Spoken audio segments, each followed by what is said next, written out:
Welcome back, everybody, to the STD podcast. We're live now. We're joined here by Mr. Dino Hawkins, Volume 10 fame from Pistol Grip Pump back in the day. If you're not wondering what song was, how you doing today, sir? What up? We're chilling too, buddy. How's life, man? Scary, bro, right? The COVID thing is cracking. And this is about the strangest time that I've seen since I've been alive. It really is. It's kind of like you don't really know what's going on the next day, and then like all we got is weed and internet interviews, and that's about it. It's kind of not how it was back in the day. Yeah, I think we're all using marijuana to medicate ourselves from all the bullshit right now, right? I've been doing that since before the bullshit. Yeah, that's true. We were kind of smoking, partaking of the cannabis a little bit before all the bullshit started. But the more we're at home, the more we have to increase our intake, and you find yourself getting into like more edibles and a lot of stuff to supplement your regular cannabis intake. So it's like you get on Snoop Dogg levels after a while. It's just you just can't keep track of anything. I've been doing dabs. See, there you go. Oh, the dab thing. Yeah, you know what you got to do, man. You got to do what you got to do. Whatever keeps yourself together, right? Yeah. So where'd you go? Did you go like going by? What do you go by? Dino Volume 10. What do you go by? Mr. Vorell?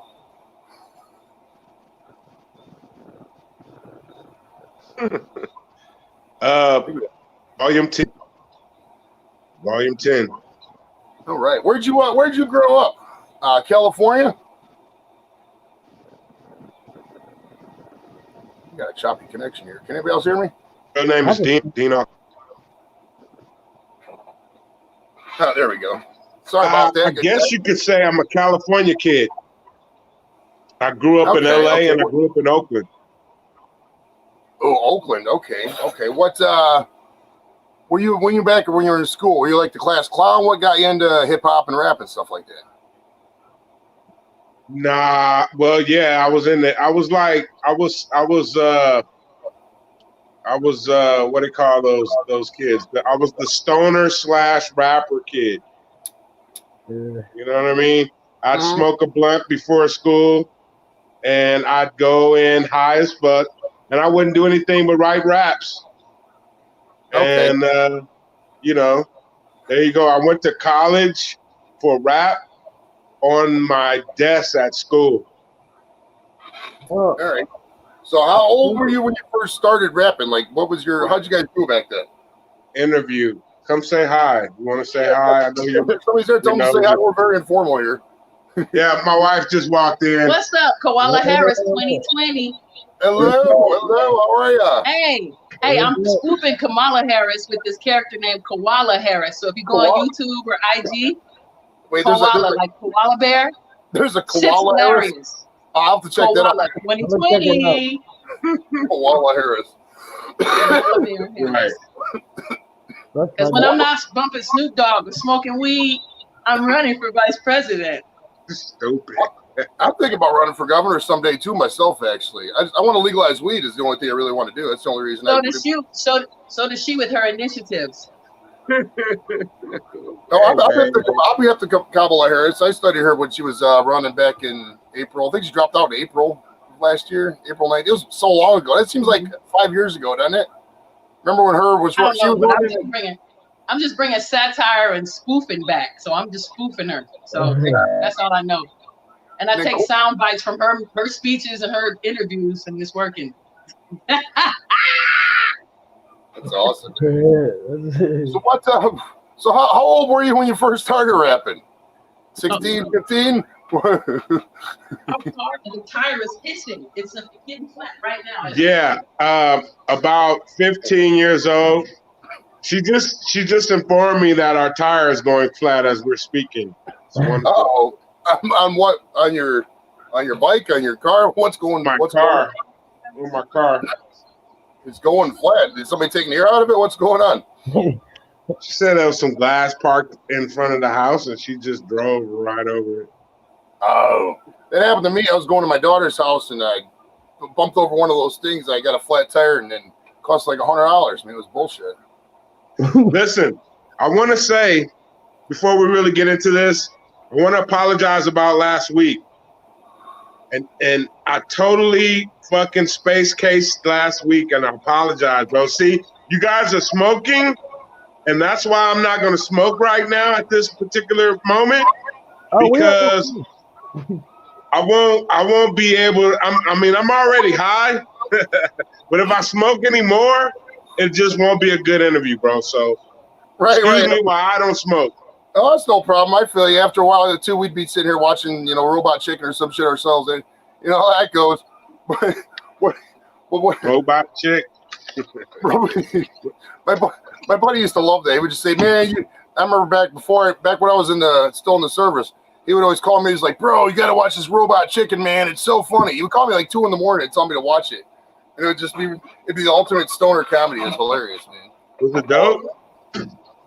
Yeah, so my favorite stoner movie is The Clowns from Mars. Is that it? Killer Remember Clowns? that? Is that like Killer Clowns from Outer Space? Killer Yeah, Clowns from Outer that Space. shit. That one, yeah, that's old. Yeah. I would say Okay, my favorite stoner movie's got to be Half Baked with Jim Brewer and those guys.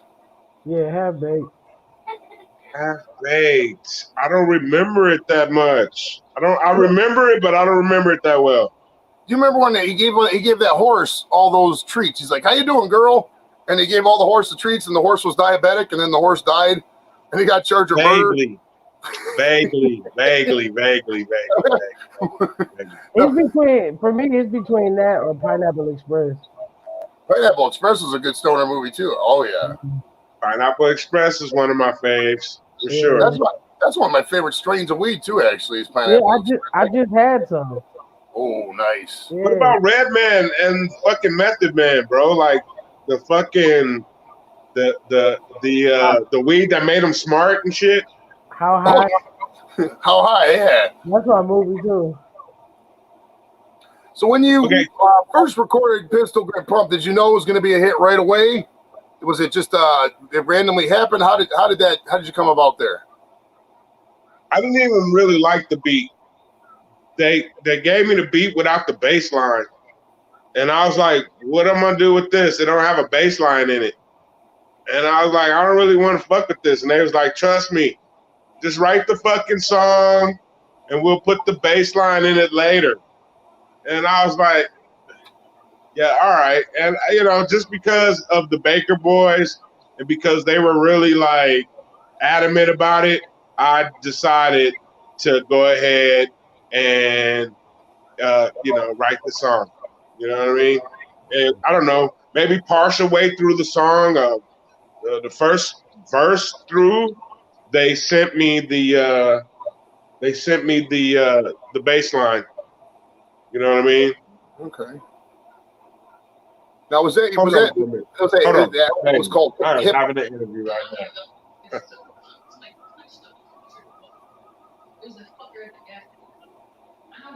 Why would he do that? Because he was going around fucking with everybody's car. But I just didn't think he would. Who did that? This old white dude. I saw him going around fucking with people's cars. But I did that to me. Oh, now I gotta smoke. No, they were smoking too. Heck yeah. I'll be back. Now, was that your first album, the Hip Hopera? Was that your first commercial album? Yeah, listen, my wife said that she just went and got the tire fixed. We had a flat. She got the donut fixed, and then she went to the gas station to get some gas. She said some bum dude was walking around, like fucking around, fiddling with people's cars and shit. And she said that he punctured her tire and busted her tire flat. And now she needs to go get another one. Oh, okay. Yeah. Great shit, right? That's Vegas life. Happy Friday. Huh? Happy Friday. Friday night in Vegas, baby. Hell yeah. Now when all right, I'm sorry about that. She's gone now. No problem. No. Now the fun begins. The wipes are gone. Now, at what point did they change it to pump, pump, pump on my lap at all times, as opposed to the pistol grip pump when they played it on the radio? Because I hated that version. I mean, it's still a good song, but the pistol grip is the essence of the song to me. You know what I mean? Well, you know, you have to thank Adrian Miller for that. Do you know who Adrian Miller is? Adrian Miller. So he's this A&R dude. They used to A&R at Immortal Records, which is where I was signed to. Yeah, I think he was also A&R at Loud Records for a moment as well. I think he recently here managed, what's the guy? Pac Anderson. Anyway, so the dude, basically, there was a problem with pistol grip. The radio didn't want to play it. You know, the violence and gun control and all that shit was cracking at that moment. And so they, just one day, Adrian Miller walked in and said, hey, I did a radio version of your song, and here it goes. And I didn't really have anything to do with that pump, pump, pump thing. They did that on their own. They kind of almost made me put it out, you know what I mean? Like, I didn't have any choice, you know what I mean? Right. And, you know, it is what it is. I think it got me into some radio stations that I would have not been able to get in without it. I think a lot of stations started off by playing the pump pump version and ended up playing the original. So that was cool. You know, yeah, it wasn't good, right? Like compared to the original, it wasn't good. Compared to, well, it's like if you have like, imagine you have the Mona Lisa, but you like cover up the face of the Mona Lisa with a sheet of paper. I mean, it's just not the same looking at the picture. You know what I mean? That's at least my take on it. I appreciate it, man. You know, hopefully these radio edits will lead you to the album version. Maybe that's the whole point of it. You know what I mean? Like, not necessarily do we want you, because as artists, you don't want us. I mean, we don't want you to listen to the edited version anyway. We want you to, listen to the original version, because it's usually always doper. You know, your original thought is always better usually. So as an artist, yeah, I definitely don't want you to judge the song by the radio version. That's not what I want to happen. You know what I mean? Oh yeah. So yeah, I mean, but I think it worked out, man. It became a historical song, man. I mean, it's one of the greatest songs of hip hop history. So there you go. I was a senior in the summer of 95. I graduated in 95. And that summer of 94, every time I got in the car, I think it was a maxi single. And I would just pop it in and just play it. It would just pound, man. It was like an anthem kind of. Pistol grip pump on my lap at all times. You know, you get into it, and it's hard to describe. That was one of the first songs I remember that, like Thuggish Ruggish Bone came around all that time. They really you just listen to over and over and over again, and you just couldn't stop. My mom played it all my life growing up, and she still plays it. Like, she loves that shit. When I told her I was interviewing you, she went crazy. She called my auntie, and she told me to tell you. She said hi. She loved that song, man. And it go hard in the clubs here in Cleveland, man. Oh yeah. I was gonna ask you what city you were in. Yeah, Cleveland's a good city for me. Yeah, they be bumping that at the club, especially all the old school DJs. They still play it. Listen, the Midwest was the best time for me, bro. When I went on tour, the Midwest was the best. You know, I loved the southern / city type of feel from the people. You know what I mean? Yeah. They're like in the middle of that. And it just felt like home every time I touched down in Cleveland, Dayton, Cincinnati. Every time I touched down, listen, I was in Dayton, Ohio, I believe, and we had a record signing at a record store. And I'm going to say probably 1,000 kids showed up or something, man. You know, and the fire marshal came. And as soon as I walked in, the fire marshal came and said it was too many kids and I had to leave. And So I was escorted out by the fucking PD. And can I curse? I don't know. Can I curse? Yeah, you can swear So all the fuck I was escorted out, and I guess the kids were kind of like really amped because they didn't get a chance to really interact with me. So they went nuts, bro. Yeah. And they started tearing at my clothes, man. And it was like I was the fucking Beatles or something, dude. I kind of like dragged them to my car and opened the car, and they all had my clothes, and I just came up out of my jacket and my fucking shirt and just gave it to them and shit to get back in my car. It was nuts, man. It was nuts. Yeah, man, fucking Cleveland, Dayton, Cincinnati, you know what I mean? Michigan, you know what I mean? Hey, good looking now. Detroit, good looking now. Well, you know what I mean? Detroit's got the good buds around here. Well, the good cheap buds, at least. That's where we head up for some weed there. Not that anybody needs to know. Well, they know. It's we got medical up here. We're going to talk a lot about weed, I'm sure, but we got medical cards we get. You know, you get it's so expensive, but yeah, you just get a card like that from the state of Ohio, and it says you can go to the dispensary. We'll get into weed in a little bit too, but I got to ask you about the song now. This is random. I don't know if you're going to remember this, but at 2:09 in the song, there's a guy who stands back from the mic, and he goes, it's like he's very, very faint. It's like almost. You remember Louie when you can barely hear the Louie because do you remember that part? Why is he so? So you said in the video there was a part where some other dude says my line. Yeah, he's like really like. Imagine if I'm back over here going, "Pistol grip pump on my left at all times." That's the part of the video that I was just. Why was he so far back from the mic? You know what I'm talking about? I can't play the song, so I can't do that. I have no idea what you're talking about, bro. What did the dude look like? I don't know what the dude looks like, but just in the song itself, like when you're listening to it. I don't know. Don't worry about it. It's too okay. Well, first of all, there was no other person on the song but me.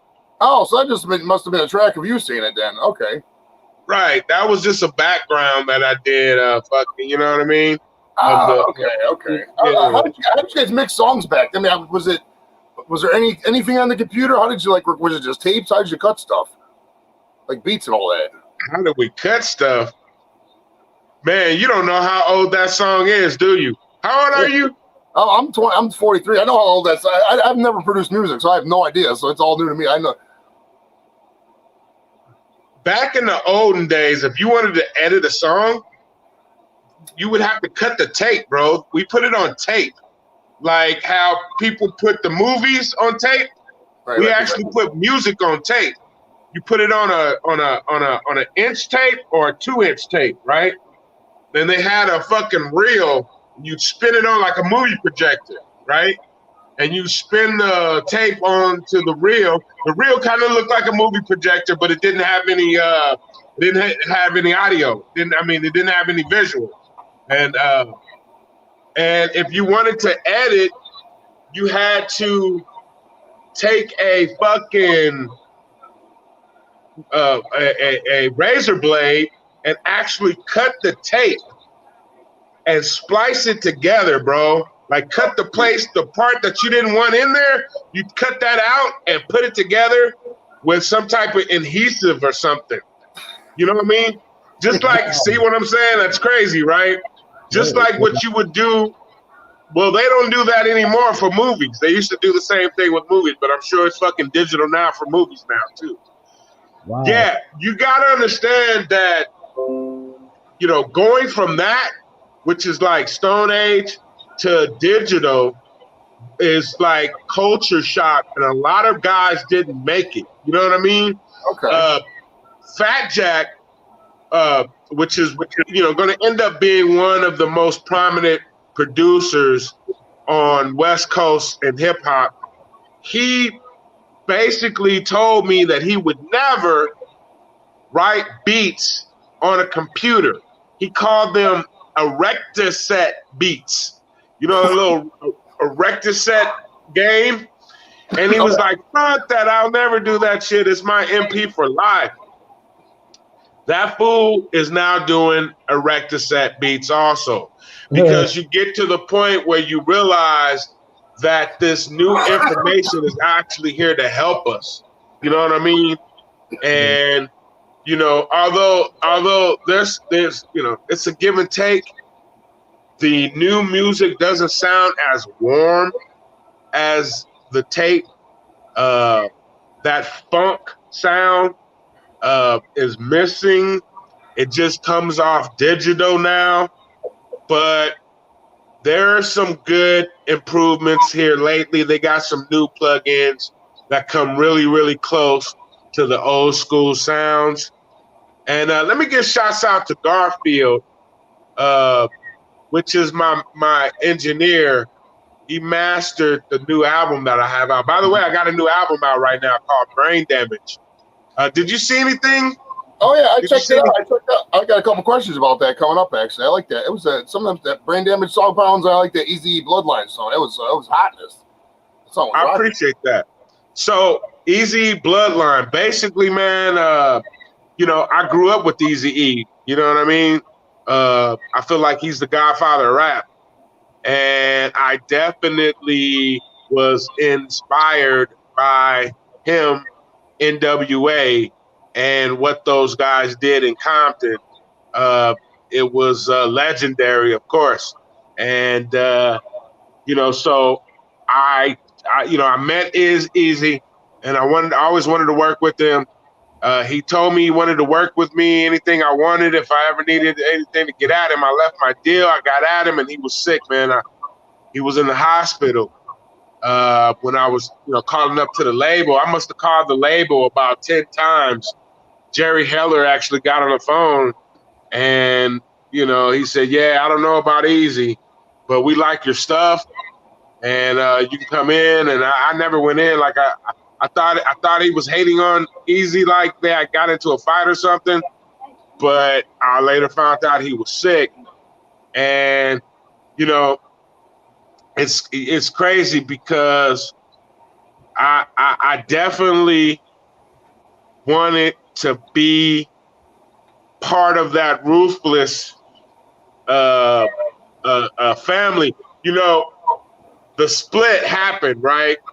And, you know, the split between him and Dre and Cube and everybody.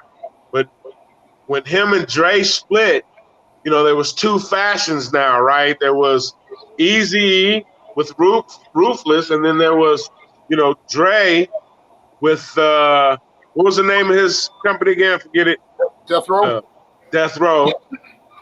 And, you know, as a rapper looking on the outside, you know, you look at those two camps and you go, well, this is like almost a no-brainer. You know what I mean?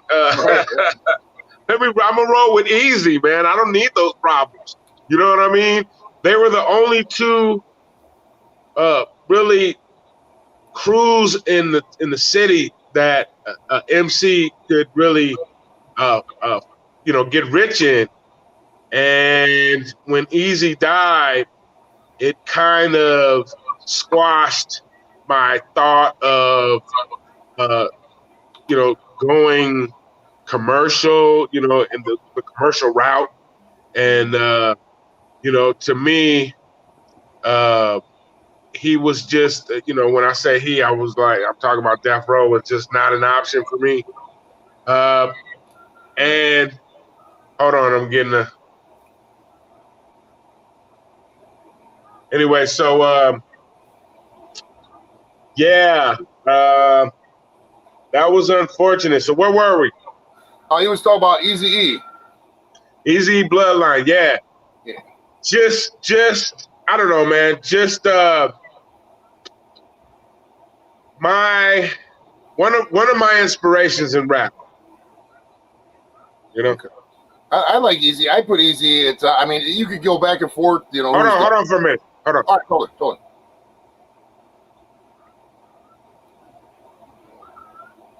So you about to get pulled into some domestic stuff. All right. What's happening? Oh my God, man. You okay? Hold on for a minute. Right, All right. Let me see. Let me inside of your eyeball. Okay. Does it itch? Does it hurt still? Okay. Close your eye. Close your eyes. Is there any ice downstairs? Okay. 2K. I'm actually on an interview right now, so I'm gonna need you to take care of your brother for me right quick. Can you get him a wet cloth and put it on his eye if there's no ice? We're gonna talk later, right? Lord, man. Whew. See, I lost my wife. That's what happened. I lost my wife. I just heard a whole bunch of crying in the back. I just had to go see what that was about. Okay, everyone's alive. All right. I gotta ask you something. I don't know if you like talking about this or not. Now, Rage Against the Machine. Now, they came out. That song, their version of this song came out in 2000. Now, was that against your wishes? Did they come to you with that? What happened with all this? Do you know about that? Yeah, the owner of Immortal he asked me to give them the lyrics and said, listen, they want to redo the song. We think it's a good idea. Help us out, give us the lyrics. I didn't see anything wrong with it. I thought it was it was props, you know what I mean? But I thoroughly expected to see something out of that one day, and to this time, there's nothing that's transpired. You know what I mean?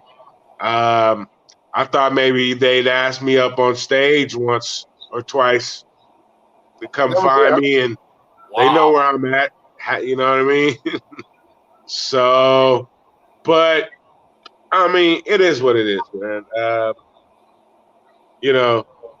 At least they did it. I think it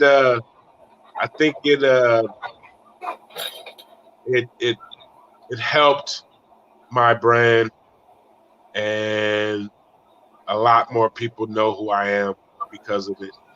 So I have no problem with it. By the way, just want to say this is my COVID fro. I still have my COVID fro. Y'all was wondering what the heck was going on. I'm bald as a freaking vampire, so I know how that goes, man.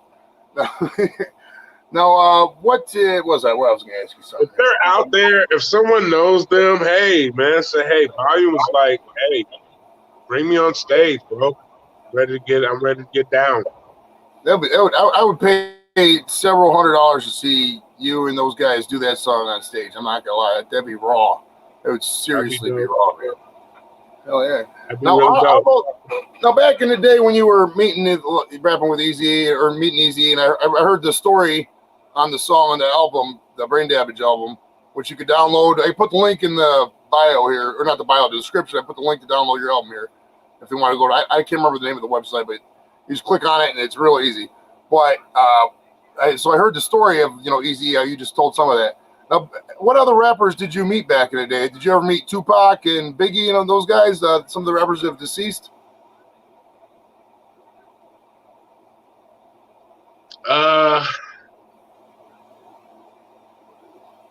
Yeah, my Pac story is not very nice. I was at the Zebra Head screening. There was a big party, and I walked into the building. I was up and coming, but I wasn't really famous. So I walked in the building, and there was a video camera, and the young lady was giving interviews. And so I sat at the stairs, which was probably 10 feet, 15 feet away from them, waiting for her interview. For the lady I was interviewing in the hallway of this big theater. I was going to get an interview after. And in walks Pac. And he walks over to the video camera, and he walks over to the lady, and he snatches her mic. and he starts to curse and scream and say the most awful things about Digital Underground. And I'm not going to repeat any of those things. Right. And he ranted for about 20 minutes, man, at the top of his lungs. And I actually, at one moment, thought he may get physical with the lady that was giving the interviews. And I just thought to myself, wow, what a terrible thing I just saw. That this man would cut down the people that brought him to the party. It just didn't make any sense to me. You know, I couldn't imagine what type of problems they had. And he never said, he just disrespected them a lot. And, you know, later on, I think when I was at the Gavin, the same place where I met Eazy, I was at the Gavin in 92, 93. And basically someone said, hey, would you like to meet Tupac? And that just, all of that stuff flashed in my head. And I just was like, nah, man, I'm kind of cool, you know? And the problem was that I was, you know, 19 and very hot-headed and very, you know, cockstrong and really feeling myself. I was 19 with a record deal. I felt like I was the best rapper on the motherfucking planet. No one could fade me. And so when I had an opportunity to meet him, I turned it down. Of course, after all of that stuff happened, you know, you wish that you would have met him. You know, who knew he would turn into the legend that he became? You know what I'm saying? Right. I think that whole situation, that whole fiasco was a real black eye on hip hop. And I will tell you that my skills were good enough to go over there. And I just did not, I couldn't do it. You know, the spirit wouldn't let me do it. You know what I mean? Was it just a bad vibe with Suge? Did you ever meet Suge Knight? Is that how I say it? Is it Suge Knight or Suge Knight? Another time I had an opportunity to meet him and I didn't. He was too volatile for me, bro. He was too gangster for me. Listen, I was raised in a lot of different neighborhoods in LA. All right. Harlem Crip neighborhood, one of them, right? And you know, I was raised in LA in the middle of the crack epidemic. You know what I mean? Like, you had to be a little hardened to survive that, you know? And when I thought of going over to death row, that seemed like worse than the block, bro. That was worse than the hardest block in my neighborhood. You know what I'm saying? And I was just like, man, I can't do it, man. I just stayed to myself. You know, I always thought maybe someone will figure it out and go, hey, this fucking song, Pistol Grip Pump, is one of the hardest songs ever in the history of mankind. Maybe we should go get this fool and, you know, put him to work. But the shit never happened. So, you know, it is what it is. You know, were those guys at Death Row just that toxic and that bad? I mean, I watched some of the movies.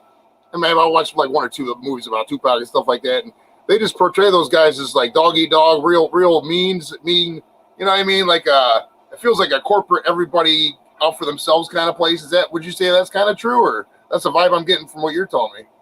You don't remember the stories? I remember some of them. I don't. I mean, it's been many years since I studied that shit. I don't think any of them were any kind of exaggeration. I think all of the stories were embedded in some type of truth. You know what I mean? I mean, all types of stuff. Hanging out with. I remember they said something about Vanilla Ice was hung outside of a balcony by his ankles or something like that. You remember that one? Yeah. There's a lot of crazy stories, man. There's been stories that that I won't even mention. You know, I'm not even going to talk about them. You know what I mean? It was that wild. Yes, they were wild guys. There were some wild guys. I mean, look what Suge's fighting right now. You know, he's fighting a lot right now, and you know, you can just imagine, you know, Suge and Suge's persona being carried through the whole business. You know what I mean? Right. So I don't know. Yeah, that was a crazy time in hip hop. That definitely was. Now, how were them parties back then, and with the weed and stuff? Now, how old were you? Can I ask you this? How old were you when you first smoked weed? That's fucked up. Well, you don't have to answer that if you don't want to. I mean, if it was like, you remember? No, actually I don't, because I was 2 years old, so I don't remember. Okay. Sorry to bring up any trauma issues there if something like that happened, but no, back in the 1990s though, how was the weed? Because I smoked a little bit back then, but compare it, because I mean I'm sure you smoke a lot today too, like I do. Compare the weed then to the weed today. I mean, like a blunt from 1998, how long is that going to take you compared to a blunt from today? You know what I mean? Say that again. I said, like, say you were buying some weed back then in '98, back in the '90s. You're smoking weed today. What's the difference, like, in your opinion, of the quality? Is it just that much infinitely better? Well, the problem with drugs is that, whatever you start on, that shit gets you fucked up. Like, what I'm saying is, when I was smoking brown weed from Mexico, that shit got me just as high as this shit that's getting me high now. Even though this weed now is 10 times as potent, right? Oh, yeah. My tolerance is 10 times as fucking bad now. So it don't motherfucking matter. If I stop smoking weed for a fucking day, maybe I could get high again. You know what I mean? But at this point, I just use the shit to fucking make me feel good. I don't really even get high anymore on fucking weed, bro. Like, it's just medicine. You know what I mean? Get me totally through the relate to that. I could 100%. I can say I could 100% relate to that exact fact. It's like you can. It's like if you drink so much. For those of you out there who drink, like you drink so much beer, like after a while you just can't get drunk. That's how it is with the weed a lot of times. Now, when you went to that, I saw on your IG Live, you went to that weed, what was it, a distribution facility, or they made something. It was about a week and a half ago. You were at some kind of, they had big tanks, and you were, I can't remember what the hell the name was. You know what I'm talking about? Yeah, it was Virtue. Yeah, that's what, describe that. What was that all about? It was a cultivation center. Yeah, I've been smoking.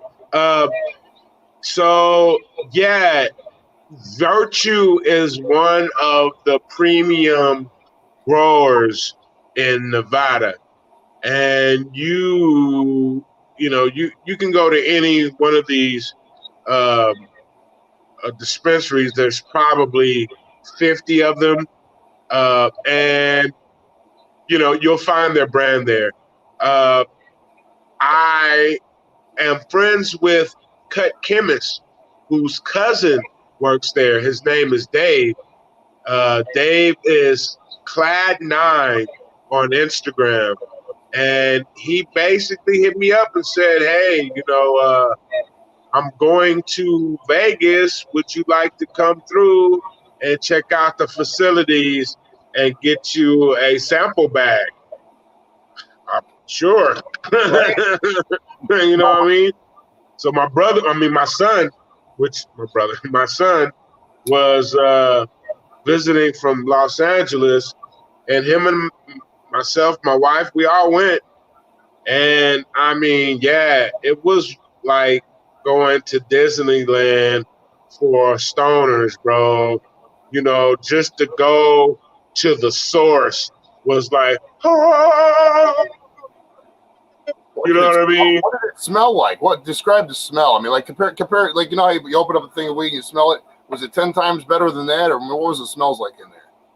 probably about 100,000 times that smell. You know what I mean? Like you can smell it from outside as soon as you get out your car. You can smell it. You know what I mean? And it just got stronger and stronger the closer you got to the place. They opened up the first gate, the first door. It got stronger. You went into the little lobby area. It got stronger, and so on. They had probably, I want to say it's probably about 9 rooms in the facility. All the weed all being grown at different stages. And, we walked through, we learned some things. And at the end of the night, we was blessed with a very, very nice parting sample gift. And I love Dave for it. It was the best sample bag I've ever gotten in my life. Let me tell you who else I've gotten some good sample bags from. My boy, Mean Green. Mean Green is a staple, was a staple. He's RIP. He passed away last week, about 5 days ago. And he was a weed connoisseur from back in the day. He cannabis was his business from when we were young, and he managed to build quite an empire. He did a run of parties called the Mansion parties, where he would host them and service the marijuana and the edibles and whatnot. And he turned his illegal hustle to a legal empire. My brother passed away. I want to say RIP. Mean Green in the house. Darren, you'll be missed. And there's a lot of people out there mourning. I want to say keep your head up. And I didn't make his benefit concert, which was yesterday, I believe. But I'm hoping that they have his funeral in Vegas. We both lived in Vegas.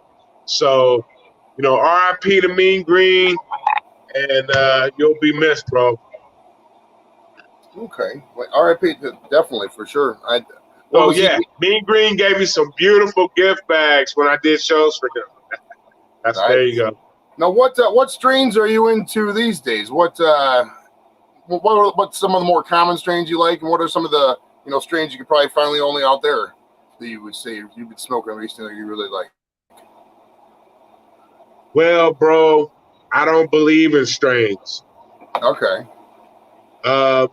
Because you could have a strain and it could be grown incorrectly and it's garbage. And you can take a strain that does not have very much of a name and build it until it's fire. I believe in the grower. So if it's a grower that I believe is consistent, which Virtue is very consistent. They are one of my 2 top growers in Vegas. And since I know Dave now, I won't mention the other guy. Make sure you hit up Dave at Clad, CLADE9 on Instagram, and tell him that Volume gave him big shots out for Virtue.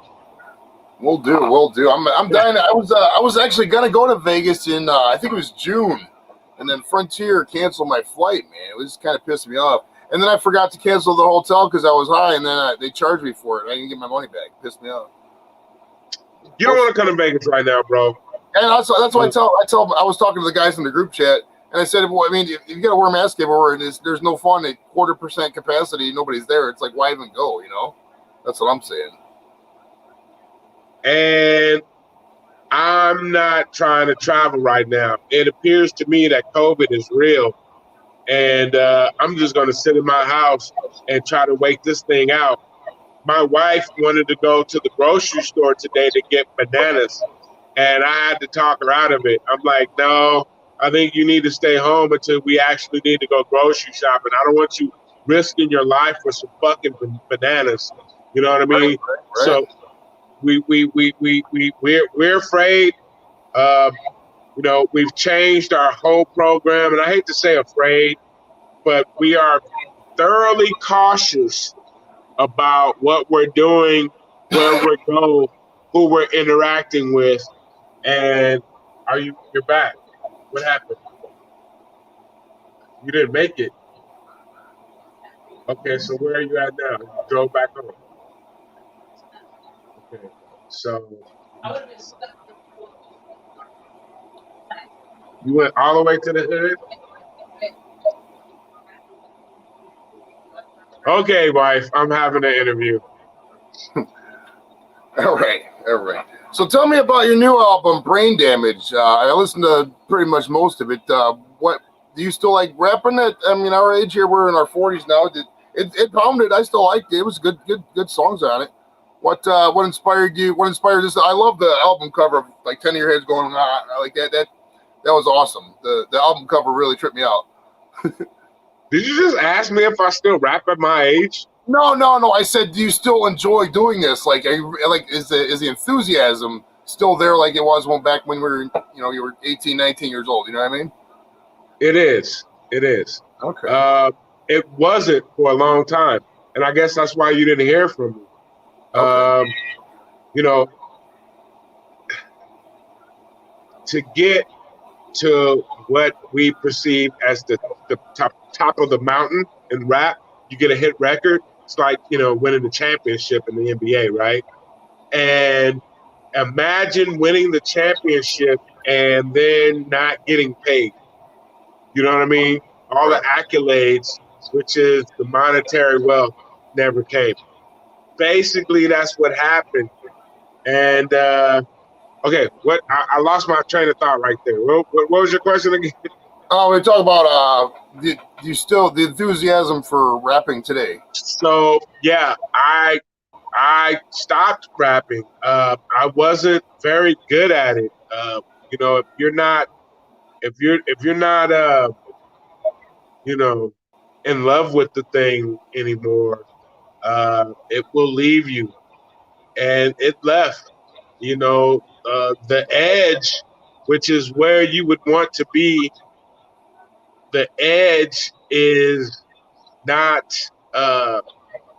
You lose your edge, and when you're not using your muscle, you're not activating that area of the brain, and so I lost it, and I wasn't feeling it. I was upset about rap. I felt like I didn't get what I deserved. That people, the fans, the industry, it wasn't the fans, it was the industry, did not see my impact. And it made me very bitter for a long time.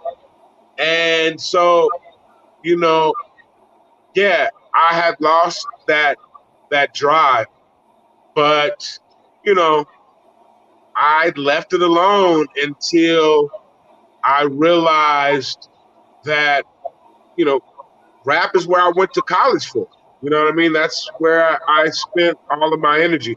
That's where all of my coins are buried. That's where all my power is.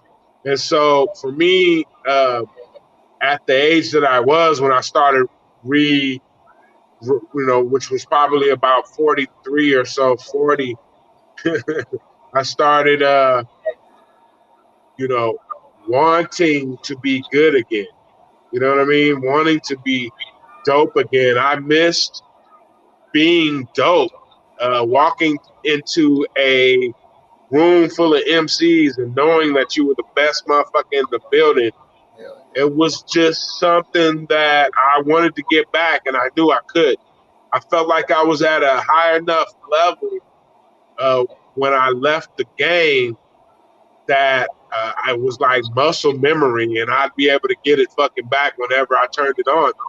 And it took a lot of years to get it back, man. I'm gonna say at least 5 years before I felt like I was one of the cream of the crop MCs again, you know? Right. So, yeah, it's some good songs on that album. And, you know, I love the album and I love the stuff that I'm doing now as well. My wife, who's been all on me all night today, she's a brilliant artist, and we've done some music together. And not too long ago, maybe about 3 months ago, we put out a song called Heavenly. You might want to go check that out. By Volume 10, you would want to go check out Listerine by Volume 10. I have a single coming out on the Akhenaten album. So I have an album out right now called Brain Damage that you got to go get. And I also have an album worth of material already for an album entitled Akhenaten. And that will be released in about 3 months. Here on the 24th of this month, I believe. Let me look at it. No, the 28th of this month, I believe. I don't even know, bro. There's a song coming out called Black Man. And hold on for a minute. All right. Hold on for a sec. Hey, when is Black Man coming out?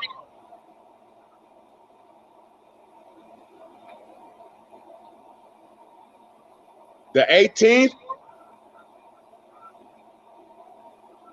I think she said the what? So I think the 9/18, the 18th of next month. Okay. I got a single coming out called Black Man. And you know, I'm just basically doing what I want to do, man. You know what I mean? They've given me a second chance here talking about Alpha Pup. I'm actually being distributed by a company called Alpha Pup.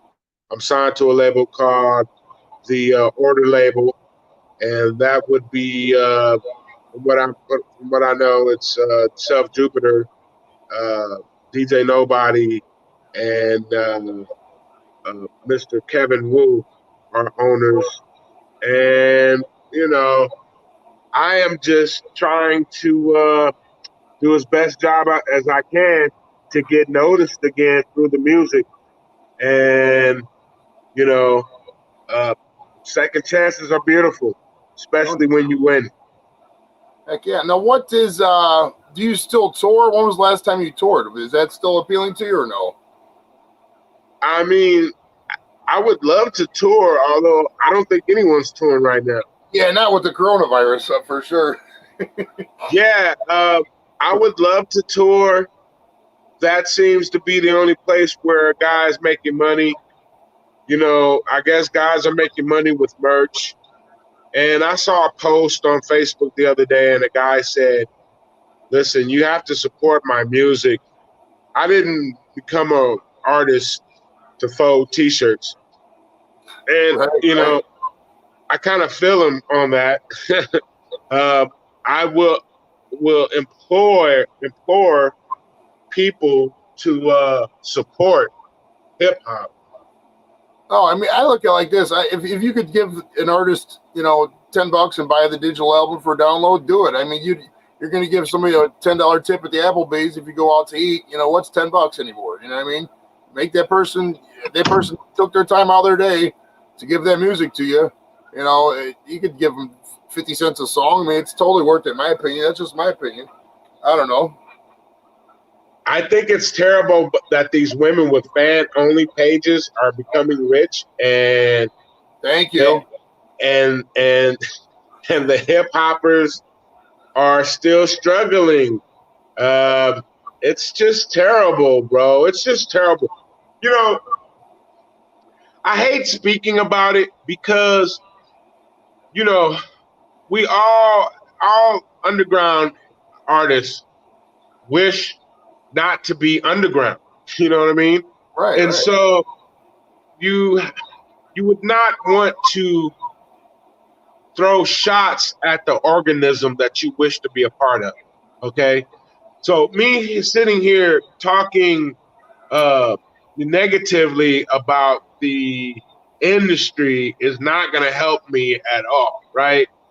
But I have to point out that there are some discrepancies when it comes to what art is and the business of rap, you know? And, you know, I just, you know, I don't know how to fix it. I don't think any of us really know how to fix it. You know, I guess I would say the fans should stop supporting these clowns, and you know they should look into supporting music that has more substance. Oh yeah. Not that, you know, ratchet music doesn't have a place. I love new trap. I love the ratchet theme of it all. I love Luke. I love Too Short. You can't, you know what I mean? The way that Nicki and Cardi, I mean, you know, Nicki, Cardi, and you know Megan are rapping right now is nothing new, and you know it has its place, and so, and you know, so should conscious rap. I'm sitting here recognizing that, you know, I may actually be better than I was when I was a teenager, you know, and, you know, there are songs like Murderous. I want you to go listen to Murderous by Origin. There's a song called Murderous by Origin featuring the Cloaks that I'm on. I've also did a song with the Cloaks called Cloak Shift. Just verses on there. I say a song that I have with Jupiter called Caked Up with Jupiter and Young Blue. To me, they're just shining examples of me showcasing my talents and saying, listen, I'm just as good as I've ever been, if not better. I think I'm better than I was when I was young. And I think that I'm not going to say most, but I'm going to say a lot of older MCs who continued their craft can say that they're better than they were when they were younger, making better music than they were when they were young, and absolutely aren't getting any benefits from it besides the love of music. These little pennies that we're getting from Spotify and whatnot are not paying the fucking bills. You know what I mean? So I don't know. It's a terrible place where we are in music. And I will tell you that the only reason why, to backtrack to a question way back, do I still love it? Of course I still love it, because it's the only reason to fucking do it. The only reason why I'm doing it is because I feel like at 50, I have more to fucking say than when I was 19 fucking years old. And there I just slipped up and told my fucking age. But you can't miss this gray on my fucking beard anyway. So, you know. Right. You go bald or you go gray. It's either way, you're going to find out. I want to hear what these older rappers have to say. I want Public Enemy to have a major deal again, because I want to hear what he has to say. I want to be able to know and be enlightened by my older compadres in the music, and you know, Cardi B says this shit all the time, and I heard her say it last week. She said, you know, don't get mad at me for making WAP and talking about pussy, dick, and ass and shit, because that's what you motherfuckers want to push out to the front. That's what you want to sell. That's what y'all buying. That's what they want to sell. So that's what the fuck I'm gonna make. You know, if you want it different, then you need to make some old niggas famous again. If anybody's out there listening, I'm an old nigga that definitely have the skills and the motherfucking suave, what they call that shit, they call it charisma, old school, new school, they call it what that shit called? I can't remember. But I'm definitely star quality in this motherfucker. Give me some chips and push me to the front and watch me take over hip hop again. You know, that's the levels of skills that I'm on right now. That's where I feel that's the confidence. You know what I mean? Hell yeah. So yeah. Love it. New album, Brain Damage.